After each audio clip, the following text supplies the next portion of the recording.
kalau kita melihat dari dapurnya, berarti ini dapur tombak putut kembar luk 5. Tapi kalau melihat dari bilahnya yang berbentuk kotak dengan luk, kalau berbentuk kotak dengan luk berarti semua sisi kena. Tapi kan kalau keris kan pipih, berarti cuma satu sisi tok. Nah, ini kelebihan dari kotak tapi ngeluk, ya ini luknya di semua sisi kena. Sini yang ngotak, sini yang ngotak. Dan ini saya katakan berarti ini ciri-cirinya adalah tombak cacing kanil. Karena tombak cacing kanil itu kan ada yang kotak, ada yang bulat, luknya seperti itu. Dan kita tinggal menambahi saja bahwasanya tombak cacing kanil putut kembar luk 5.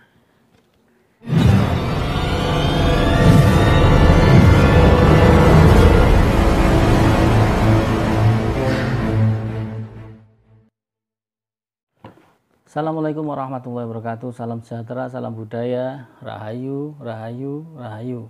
Berjumpa lagi dengan saya Mas Songo di channel Pusaka Jawa Official. Alhamdulillah wa syukurillah.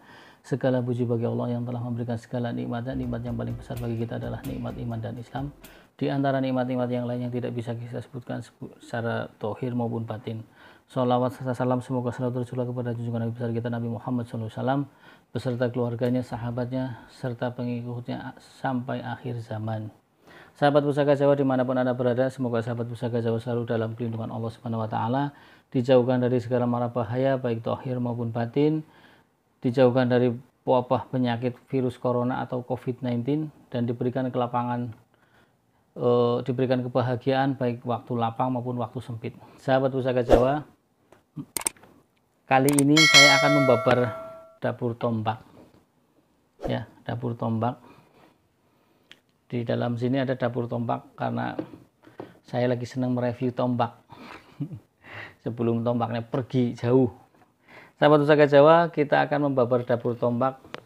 Tombak itu jenisnya banyak dan pusaka itu banyak yang tidak tercatat di buku pakem.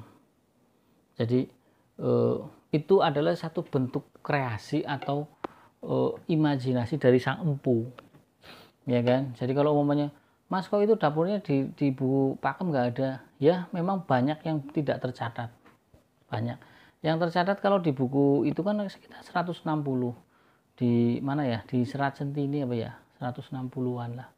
Nah belum di buku yang lain ada lagi, karena buku kan ada yang dari Keraton Solo juga ada, yang khusus untuk nama-nama dapur juga ada. Nah sahabat Pusaka Jawa, kenyataannya di lapangan kita sering menemui banyak dapur yang tidak ada di buku. Paling tidak ketika tidak ada dapur di buku, berarti paling tidak kita bisa melihat dari bentuk ricikannya dan ditambahi dengan modelnya, namanya. Ya kecuali memang dapur yang baru, bikinan empu yang baru, akhirnya dibikinlah kayak contoh dulu kalau nggak salah Empu Kamdi membuat keris gelombang cinta dengan modelnya bentuk daun gelombang cinta, tanaman gelombang cinta. Ya sahabat Pusaka Jawa, di dalam warungko ini ada dapur jenis tombak. Kita buka, bismillahirrahmanirrahim. Ah ini dia.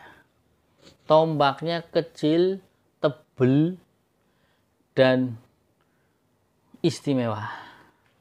Kita lihat. Ah ini dapur tombaknya, pasti teman-teman bisa melihat ini. Di atas metuk ini ada putut kembar. Oke ya, putut kembar. Nah ini bilahnya pada umumnya itu ada yang gilik atau bulat, ada yang kotak, dan ada yang linggiran. Nah kalau ini kotak tapi berluk, sahabat Pusaka Jawa. Nah kalau dilihat dari luk berapa ini, saya hitung ya, tuh 2, 3, 4, 5 luk 5 sahabat Pusaka Jawa. Nah kalau kita melihat dari dapurnya, berarti ini dapur tombak putut kembar luk 5. Tapi kalau melihat dari bilahnya yang berbentuk kotak dengan luk, kalau berbentuk kotak dengan look berarti semua sisi kena. Tapi kan kalau keris kan pipih, berarti cuma satu sisi tok. Nah, ini kelebihan dari kotak tapi ngeluk, ya ini looknya di semua sisi kena. Sini yang ngotak, sini yang ngotak. Dan ini saya katakan berarti ini ciri-cirinya adalah tombak cacing kanil.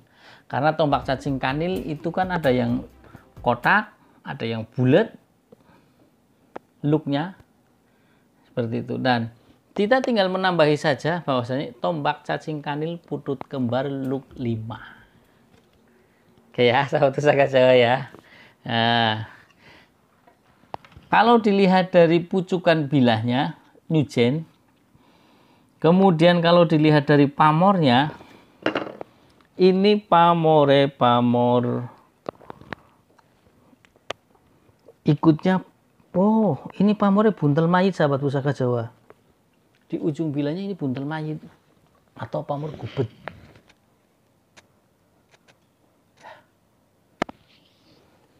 Pamor buntel mayit adalah tergolong pamor pemilih, ya, pamor miring.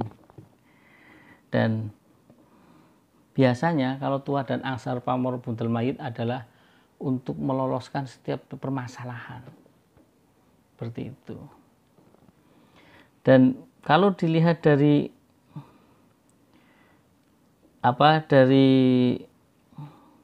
sor-sorannya, ini metuknya iras. Panjang bilah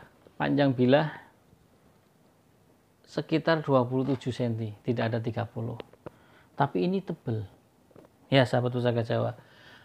Putut kembar sendiri mungkin sahabat pusaka Jawa lebih terkenal orang bilang umyang. Apa sahabat pusaka Jawa akan menamakan ini keris umyang, look 5, apa dapur cacing kanil?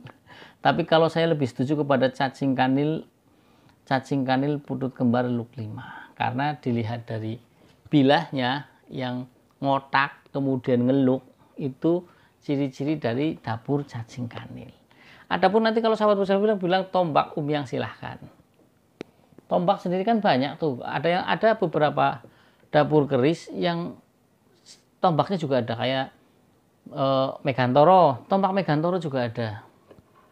Terus, nah itu tadi yang kemarin saya review, tombak Korowelang, kerisnya juga ada. Ya, jadi kerisnya juga ada. Keris Korowelang look 13, tanpa sogokan 2, polos. Tombak Korowelang look 13, ya, pastinya dengan ciri-ciri masing-masing. Ya, sahabat pusaka Jawa, kalau dilihat dari perlambang look 5 adalah agar yang mempunyai dapur look 5 adalah omongannya membuat tertarik semua orang. Ya. Dan kalau bicara putut kembar, ya, putut kembar kalau bilang orang keris umyang lah ya. Tapi sebenarnya antara keris umyang dengan keris putut kembar kan beda. Cuma kadang orang mafhumnya ya keris umyang ya keris putut kembar. Kalau keris umyang, kalau bicara keris umyang mempunyai tuah kan, satu, melindungi pemiliknya dari pencurian, kedua untuk menagih hutang, seperti itu.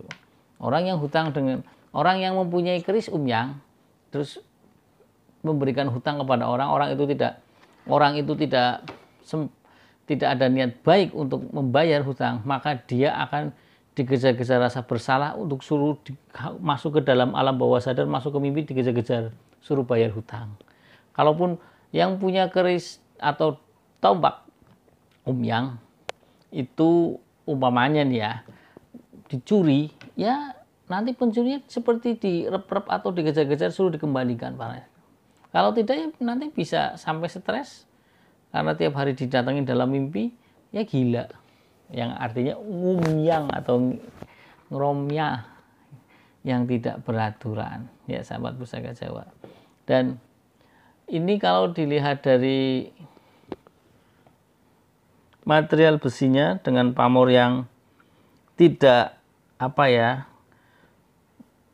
pamornya tidak bior, ini bisa jadi ini adalah estimasi ini sekitar pajang ataupun Madiunan lah ya, ngapas seperti itu.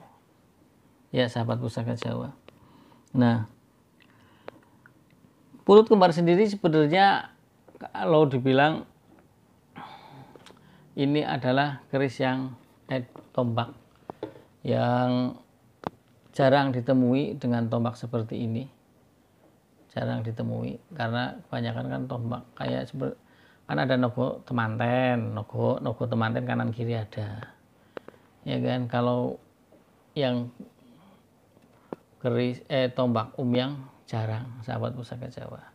Ya, dan kalau melihat dari bilahnya, tombak ini diperuntukkan sebagai pusaka. Kenapa? Karena pusaka, karena buat senjata tidak maksimal dengan panjang yang 27 cm, lebarnya cuma paling 3 cm atau 2 cm setengah, sekitar 2 cm-an. Kayaknya tidak, paling ini buat sifat kantel saja. Ya. Apalagi dengan perlambang ada orang kanan kiri di sini. Orang kanan kiri sedang berdoa supaya apa yang diharapkan dikabulkan. Ya, sahabat Pusaka Jawa,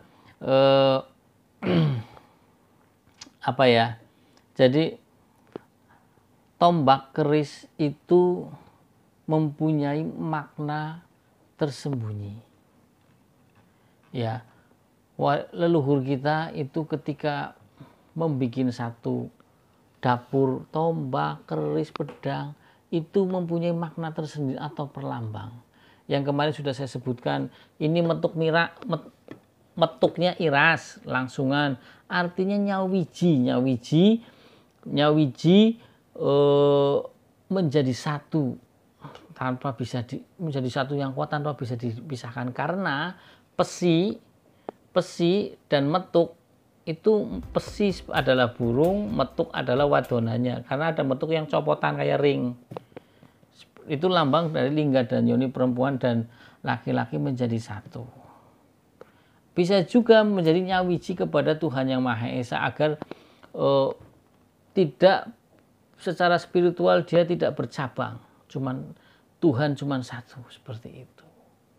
Ya sahabat Pusaka Jawa, contoh lagi kayak umpamanya nih, dapur sempono ada yang bilang artinya tidur. Sempaner berarti tidur yang sempono itu artinya mimpi. Kalau sempaner berarti sempana benar, artinya mimpi yang betul. Ya. Ada lagi yang bilang sempono adalah sempurnanya ono, sempurnanya wong. Ada. Terus kemudian dapur apa? Dapur jalak. Kenapa mesti dinamakan dapur jalak?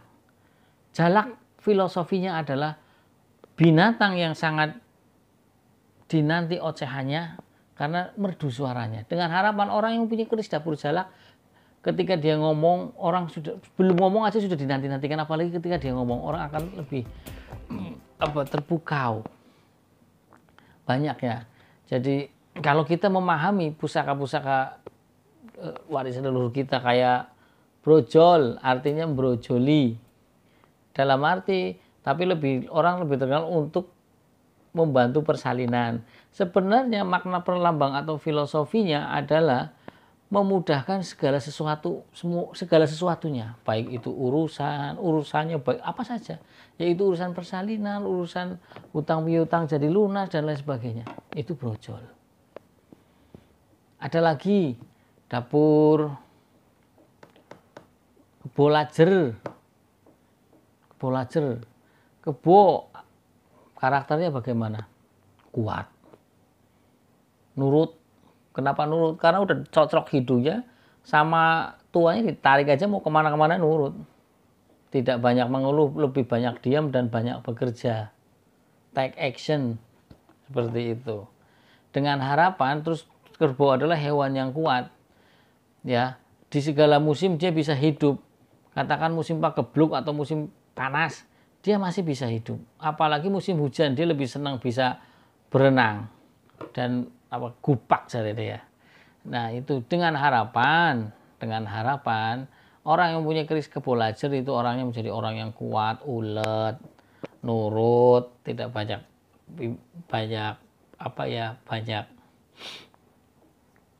tidak banyak omong, lebih banyak bekerja, seperti itu ya. Jadi ini juga sama di sini. Kalau kita tafsirkan, dapur putut kembar ini adalah posisi, ada yang bilang setro pandito. Setro pandito artinya pendeta yang muda, tapi ini dua.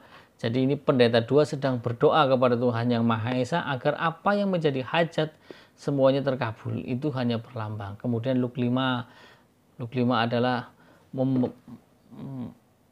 orang yang mempunyai Luk 5 bicaranya akan membawa satu pengaruh kepada lawan bicaranya, banyak disukai. Seperti itu, sahabat Pusaka Jawa. Oke, sahabat Pusaka Jawa, terus kemudian tambah pamor ini gubet. Pamor gubet atau pamor buntel mayit. Kalau orang kadang kan takut ngomong buntel mayit, takut. Jadi saya bilang pamor ubet lah, ubat ubet ya. Nah, pamor ubet sendiri adalah pamor miring yang dirancang oleh empunya, dan pamor buntel mayit tergolong pamor rekan, juga pamor pemilih. Tidak sembarang orang kuat memegangnya. Hung tua dan angsarnya adalah biasanya ini untuk meloloskan dari setiap permasalahan. Bahkan ada yang beranggapan ekstrim kalau pamor buntel mayit banyak dipakai oleh maaf. Ini para kriminalisasi, preman, garong, biar ketika akan ditangkap dapat lolos. Seperti itu. Tapi itu hanya sebagian orang berpendapat. Tapi kalau kita bicara secara eksotoris, secara luar, pamor miring adalah lebih susah penggarapannya daripada pamor melumah. Dan pamor miring itu biasanya, kalau melumah kan sejajar dengan bila, kalau miring tidak. Artinya horizontal, vertikal, sahabat Pusaka Jawa dalam pembuatannya. Dari saya itu saja, sahabat Pusaka Jawa. Semoga dengan waktu yang tidak begitu banyak, sahabat Pusaka Jawa merasa terhibur. Apa yang saya sampaikan, sahabat Pusaka Jawa bisa mencerna. Bila ada salah-salah kata, saya minta maaf dalam bercanda maupun dalam berbicara. Akhirul kalam. Wassalamualaikum warahmatullahi wabarakatuh. Salam sejahtera, salam budaya. Rahayu, rahayu, rahayu.